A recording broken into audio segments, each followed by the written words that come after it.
当主の娘だから？あなたは私よりも上なわけ？そんなわけないわ。私はずっと国母になるべき人だったのよ。それは自白と捉えていいか？こうなせず花園で枯れるといい。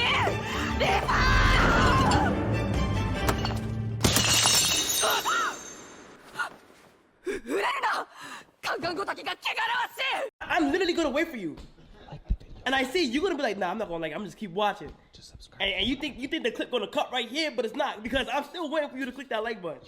And the subscribe and the post notification button.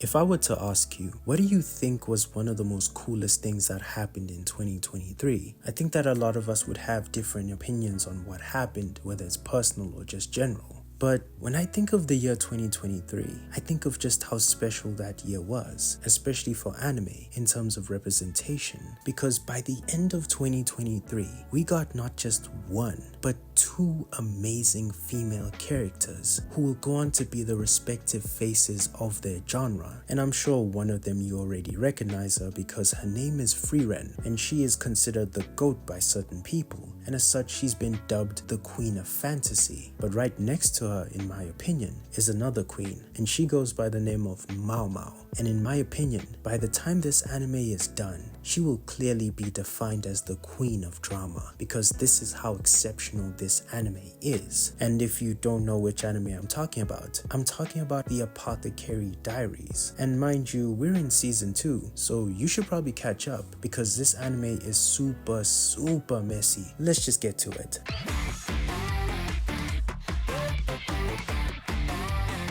Now, before I tell you about why this anime is so messy, I have to tell you the premise. But you can skip the premise if you want to, there should be a timestamp here. But for those who don't know, I'm gonna give you a quick summary about what this anime is about. So basically what happens is Maomao gets kidnapped, and when she gets kidnapped, she's sold to a palace, and she has to basically do work there. You know what that is. But as she's working there, she discovers a lot of things that are going on, because within this palace live a lot of concubines, and by concubines, they're basically baby making machines from the emperor. But within Maomao appearing within that palace, she starts to learn that there's a lot of things going on, such as people trying to assassinate each other, and it's pretty nasty. But what season 1 does is it shows us the darkness in which Maomao has been tossed into, even though there's a perception that she's within people who live a better life in terms of royalty. And as such, season 1 is just basically her going through a lot of mysteries and a lot of cases that happen in a palace filled with a bunch of women who basically solely have to live off the fact that the emperor likes them. And that's pretty much everything you need to know about season 1. But with that comes huge expectations that have been created by how amazing season 1 was. Basically, people are coming into season 2, if you watch season 1, with the expectation that you're always going to get a banger of an episode, because this anime is known for all of the surprises and the turns that it takes. And as such, season 2 has a huge bar that it has to set and also overcome. But I think that this season has actually been doing a really good job,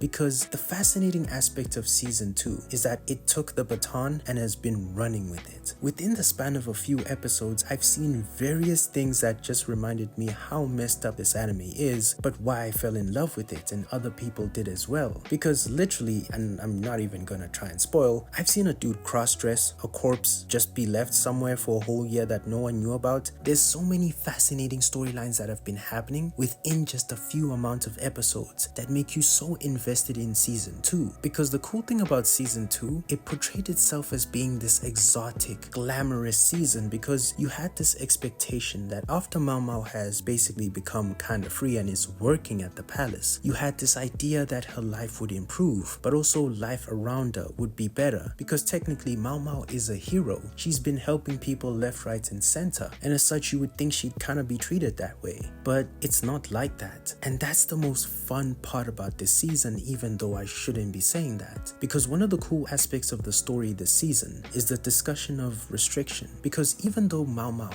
is relatively free, she's not really. You see her go through various situations where she's battling to make decisions because of her standing and all of the policies within the palace. Because for example, she might have an understanding that something is wrong, but she needs to play this mental game of deciding whether to speak, whether to act, or whether to just keep quiet, solely based on the fact that her position is not that high. And this is sometimes a really conflicting feeling that she has to go through because someone's life could be on the line. And that's the most fascinating thing that I've seen her go through this season, is the fact that she's in a better position, but yet she still feels as restricted as she was at the beginning, even though everything seems brighter. I mean, the whole presentation of the season has been brighter, because I think that season 2 is a good comparison season, because you take all of the ideas and the thoughts that you had about season 1, but you're now carrying it into the palace, because with this freedom that Maomao has gained, you're kind of allowed to see some of the things that happen in the palace that you didn't necessarily get to see, because you see Maomao basically see things that were initially either hidden or maybe she didn't care about because she was so focused on just going home. And that's the cool part. It's kind of messed up, but her freedom is basically her being allowed to see more of the dark elements of the palace and what it takes to run a palace, especially considering the fact that you have a bunch of women grouped together who really want to be with the emperor, and they can be from various rankings, but they're kind of competing with each other. And ultimately, sometimes the difference between being in a higher position or not is based on whether you're attractive, whether your personality is good, or whether you can just give this individual a child. And this creates a very competitive environment where you borderline don't even know who to trust. And this kind of makes you have huge trust issues when you watch this anime, because you're constantly wondering. And this is the cool thing that I liked about this anime this season so far. Everybody within the palace is on edge, and I think that this season has been doing an amazing job of transmitting that feeling of being on edge. You can't really trust anyone. And the more you see these interactions happen, the more you realize that there's a lot of restricted people within the palace, and as such it would naturally build this nasty toxicity that results in a lot of crazy things. I mean, this season literally has a story in which one of the characters was buried for like a year or so that no one knew about, and the main reason why they buried her is, I don't want to spoil, but let's just say they didn't like her. But the fact that this palace literally contains bodies that people might not be aware of reminds you of just how dark this place is, but also how many secrets it has. This season has been doing a really good job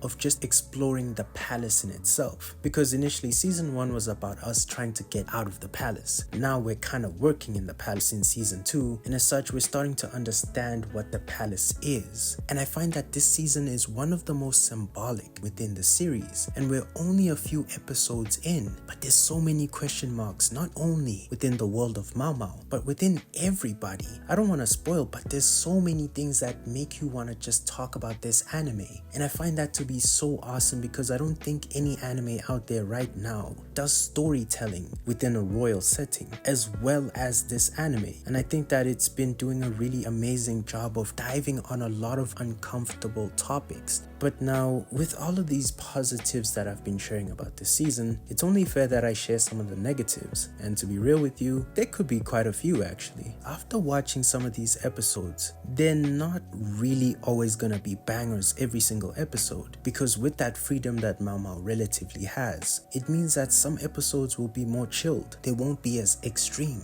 because the first season was this crazy season in which this person was trying to escape this palace that was filled with a lot of crazy individuals, and they just wanted to go home.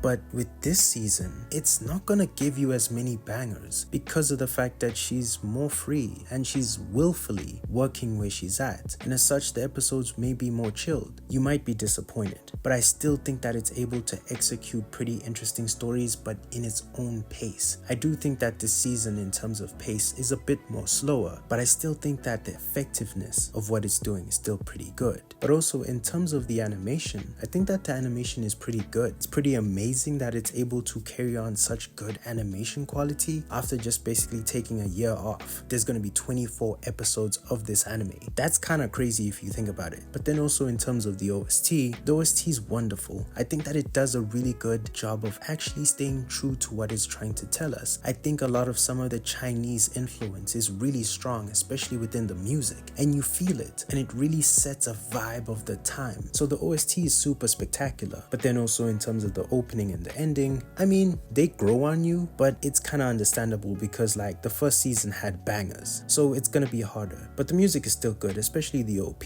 So overall with this anime, I think that it's gonna be able to achieve what it wants to achieve, because like I said, I don't think that there's any anime that delivers drama as well as this anime, and it's so good that it's objectively a good drama. Anyone could watch it and enjoy what's happening, and I think that there's a huge opportunity for this season to possibly be better than season 1, but in a totally different perspective and way that kind of makes you realize that Apothecary Diaries is on its way to becoming a really special anime series.